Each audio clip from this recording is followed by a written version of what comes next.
Bonjour tout le monde, je vous retrouve aujourd'hui un petit peu énervée. Vous vous rappelez bien entendu de la plastifieuse que je vous ai montré plusieurs fois dans mes vidéos.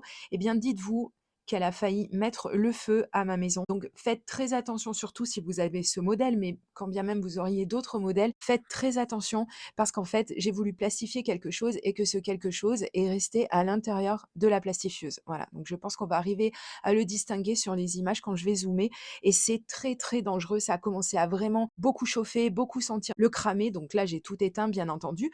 Donc déjà, qu'elle sentait déjà beaucoup le cramé quand je m'en servais et que ça m'avait mis la puce à l'oreille, je l'avais ramenée chez Action. On m'avait fait un échange standard et celle que j'ai ramenée chez moi, elle continuait de sentir le cramé. Donc autant vous dire que je l'ai toujours surveillée comme le lait sur le feu. Mais alors là, vraiment, là, j'ai vraiment eu peur. Donc elle va partir au paradis des plastifieuses et ce que j'ai décidé de faire, c'est de regarder chez Joom s'il n'y avait pas justement une plastifieuse qui pourrait la remplacer et j'ai trouvé ce modèle-là et vous allez comprendre pourquoi je l'ai pris, parce qu'en fait, elle a, 2 fonctions, qui, vraiment, sont devenues très importantes pour moi. Je vous montre le petit visuel, hein, celui quand vous allez cliquer sur le lien sous cette vidéo, si cette plastifieuse vous intéresse et que vous voulez, vous aussi vous procurer, quelque chose de peut-être plus sécurisant et sécurisé. Donc, j'ai choisi celle-ci parce qu'en fait, elle a 2 fonctions qui sont vraiment très, très bien, mais on va voir ça à la fin de l'unboxing. Donc, elle arrive avec, des pochettes de plastification de plusieurs tailles, de 80 microns et donc c'est la plus petite épaisseur, qu'on peut plastifier avec, ce modèle-là. Elle a aussi, plein de choses avec elle, vous allez voir, c'est je me rappelais même plus qu'il y avait ça quand je l'ai choisie sur le site de Joom. Donc elle vient accompagnée avec un massicot.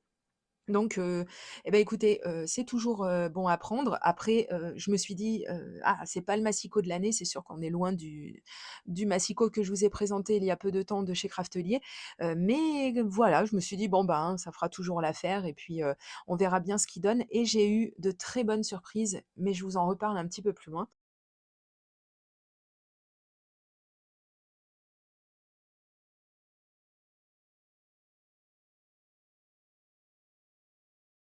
Dans le carton de la plastifieuse, il y a, vous l'avez deviné, une plastifieuse, bravo, vous êtes trop fort. On va la tester un petit peu plus loin dans la vidéo et il y avait également encore un petit quelque chose que je vais vous présenter juste après.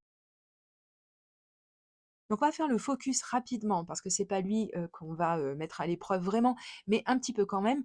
Alors une fois que j'aurai compris qu'il s'ouvre de la droite vers la gauche, les ça ira déjà beaucoup mieux. Donc on voit qu'il a des mesures en inch et des mesures, avec le système métrique quoi, tout simplement, les mesures en centimètres. Et cette lame, elle m'intriguait beaucoup parce que je me suis dit: «Mais qu'est-ce qu'elle a? Elle a un problème ou» et en fait, le problème, c'est moi. C'est moi la boulette, regardez, je l'ai pété direct. Ah non mais faut pas en rire, hein. Franchement, ne m'encouragez pas, ne rigolez pas. Donc j'ai quand même réussi à réparer tout ça et en fait, si elle est comme ça, cette lame, c'est pas pour rien. C'est parce qu'en fait, elle a 2 petits ressorts à l'intérieur et je trouve ça mais génial. Mais comment ça se fait que les autres fabricants n'y ont pas pensé? Elle a une sorte de d'amortisseur avec ces 2 petits ressorts et en fait, pour couper, il faut appuyer un peu plus. Mais si vous n'appuyez pas, ça ne coupera pas. Donc je trouve ça très bien, très sécurisant. Si vous avez des enfants dans le secteur, c'est encore mieux. Et alors, le must, c'est que franchement, mais il coupe super droit ce massicot. Donc c'est vraiment la super surprise. Écoutez, j'espère que je trouverai des lames de rechange parce que pour l'instant, je ne peux pas vous dire si ces lames, elles durent dans le temps, mais je vous en tiendrai informé, bien entendu, comme d'habitude. Et avec ce massicot, donc, venait une petite, perforatrice, enfin quelque chose pour arrondir les angles comme ça. Bon écoutez, elle paraît plutôt bien comme ça, sur le coup, donc bon, bah, super, hein, ça en fera une de plus. Et surtout, il y a donc le mode d'emploi que je vous invite à lire, hein, bien entendu. Lisez les vôtres aussi de mode d'emploi, on apprend toujours des choses. Et on va regarder un petit peu comment cette plastifieuse fonctionne.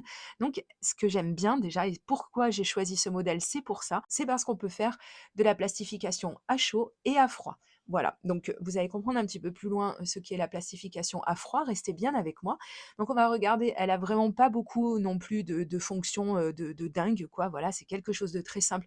Mais celle il fallait absolument qu'elle ait, c'est cette fameuse fonction anti-bourrage comme ça, le problème que j'ai eu avec, celle, d'avant eh bien normalement je ne pourrais plus l'avoir puisque, elle ne peut pas faire de bourrage papier. Donc ça, c'est vraiment chouette et donc je vous montre un petit peu à quoi elle ressemble. Après ça reste quand même assez standard, mais je la trouve quand même très, très jolie. Je vais la mettre tout de suite à chauffer, donc je l'ai branchée et en attendant, je vais, mettre un petit peu à l'épreuve encore le massicot pour voir un petit peu ce qu'il a dans le ventre et c'est là, que je me suis rendu compte que, mais vraiment, c'est incroyable en fait, je suis très, très, très surprise, hein, je pense que ça s'entend. Je pensais que ce genre de massicot, c'était vraiment de la gnognotte et jamais, par exemple, j'aurais acheté ça quoi, ça c'est sûr. Et ben, je peux vous dire, changer un petit peu d'opinion là-dessus, parce que c'est dingue, regardez les toutes petites bandes de papier très, très, très droite et toute petite en vrai que j'ai réussi à couper avec donc non franchement, mention bien pour ce massicot.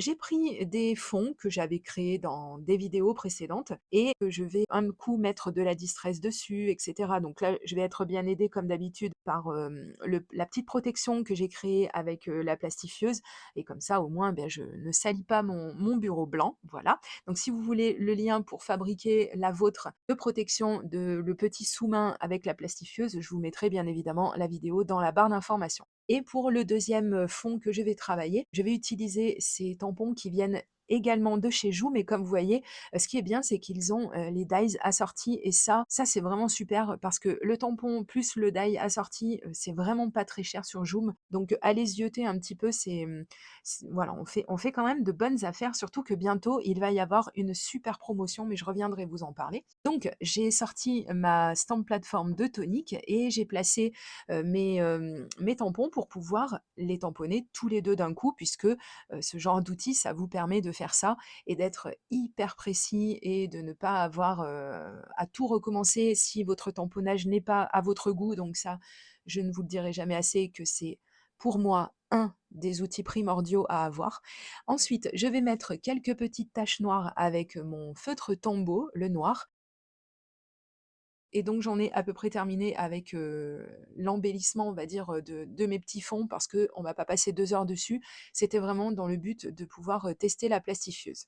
Quand elle est sous tension, il y a le voyant rouge qui s'allume et quand elle est prête, dès qu'elle est chaude, ce qui est quand même assez rapide, hein, vous verrez, ce qui est quand même assez rapide, eh bien le voyant tourne au vert, le voyant sur, la gauche donc tout va bien. Voilà, c'est très simple d'utilisation comme je vous ai dit, il y a vraiment rien de compliqué. Donc je vais prendre une des pochettes qui, ont été livrées avec la plastifieuse, comme ça on va vraiment pouvoir, tester tout le matériel qui vient avec cette plastifieuse et je vais sortir également des feuilles, pour plastifieuse, celles-ci elles viennent de chez Lidl. Ce sont également des 80 microns. Par contre, c'est étrange parce qu'elles n'ont pas la même, comment dire? Consistance, on va dire. Il y en a une des 2, je crois que c'est celle de chez Lidl qui est un petit peu plus opaque. Donc c'est un petit peu étrange, mais bon écoutez, en vous verrez qu'il n'y aura pas finalement à la fin de différence, réelle de résultat. Mais bon, ça, c'est pour après. Là, pour l'instant, je vais vous laisser le temps, vraiment, qu'elle va mettre pour, me plastifier cette, petite, je sais pas, ce sera pas une carte, mais bon, ce petit élément, voilà, que je voulais plastifier. Et comme ça, eh bien, vous allez pouvoir vous rendre compte de la vitesse ou pas avec laquelle elle va plastifier et surtout pouvoir, peut-être, comparer avec la vôtre, si, la vitesse à laquelle elle peut plastifier, c'est vraiment quelque chose, d'important pour vous. Comme ça, vous saurez si c'est peut-être le modèle qu'il vous faut, auquel cas vous trouverez le lien dans la barre d'informations, sous la vidéo, comme pour tout le matériel que j'ai utilisé dans cette vidéo. Donc voilà, on se retrouve avec, notre résultat. Eh bien écoutez, c'est du tonnerre. Elle a vraiment bien, bien chauffé parce qu'on n'a aucune bulle, il y a rien du tout, il y a rien qui dépasse, c'est vraiment très, très bien et je vais mettre la deuxième illustration que j'ai faite et celle-ci, vous voyez qu'elle est beaucoup plus petite et je voulais justement, tester ce genre de choses, parce qu'en fait, dans le manuel d'utilisation, il est dit qu'on peut commencer à plastifier des petits éléments, de la taille d'une carte de visite, par exemple. Donc là, on est à peu près sur, quelque chose de la taille d'une carte de visite et c'est pour ça que je voulais voir si ça fonctionnait. Si c'était pas trop petit, effectivement, ça passe, donc c'est très bien. Ça nous évite de devoir plastifier tout le temps, en A4, quoi. Voilà, parce que ça, c'est pas très économique et si, comme moi, je vous ai déjà donné cette astuce, si comme moi, vous avez coupé un petit peu trop près et que, ce que vous avez plastifié a tendance à se décoller, pas de panique, il suffit de renvoyer ça dans le four et donc ça va réchauffer un petit peu tout ça et ça va le sceller cette fois-ci vraiment indéfiniment, donc pas de problème. Je vais utiliser la petite perforatrice d'angle parce que c'est vrai que c'est pas plus mal d'arrondir les angles comme ça évite qu'on vienne se piquer un petit peu si vous voulez et puis je trouve ça aussi, un petit peu plus joli.